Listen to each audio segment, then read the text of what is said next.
Leonardo da Vinci ইতিহাসের অন্যতম সেরা উদ্ভাবক। তার সারা জীবনের অসংখ্য স্কেচের মধ্যে একটি ছিল এই এরিয়াল স্ক্রু বা তার নিজস্ব হেলিকপ্টার।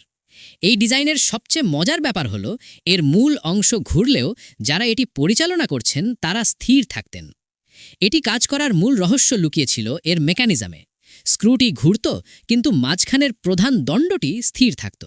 দা ভিঞ্চি তার এই নকশায় অত্যন্ত সূক্ষ্ম বিয়ারিং ব্যবহার করেছিলেন, যা সেই সময়ের প্রযুক্তির তুলনায় অনেক অগ্রগামী ছিল। এটি অনেকটা আজকের ম্যানুয়াল ট্রেডমিলের মতো কাজ করত। এখন প্রশ্ন হলো, এটি কি আসলেও উড়তে পারত?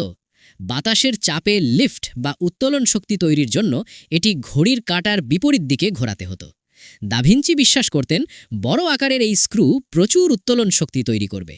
কিন্তু বাস্তবে যখন আধুনিক গবেষকরা এর ছোট মডেল পরীক্ষা করেন, তখন দেখা যায় এটি খুব সামান্য সময়ের জন্য ভারসাম্য রাখতে পারলেও উড়তে সক্ষম নয়। এর প্রধান কারণ দুটি। প্রথমত, এর ওজন ছিল অনেক বেশি। দ্বিতীয়ত, এর বাতাসের বাধা বা ড্র্যাগ ছিল বিশাল। ড্র্যাগ এতটাই বেশি ছিল যে দ্রুত ঘোরালেও এটি বাতাসের উপরে উঠে যাওয়ার মতো শক্তি তৈরি করতে পারত না।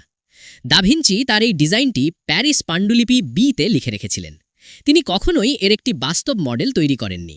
আজ বিশ্বের বিভিন্ন জাদুঘরে এর যে মডেলগুলো আমরা দেখি, সেগুলো মূলত বিংশ শতাব্দীর গবেষকদের তৈরি। আধুনিককালে ডেলফট ইউনিভার্সিটি অফ টেকনোলজির গবেষকরা এই ডিজাইনে কিছু পরিবর্তন এনে দেখিয়েছেন যে বিশেষ আধুনিক প্রযুক্তিতে এটি ওড়ানো সম্ভব।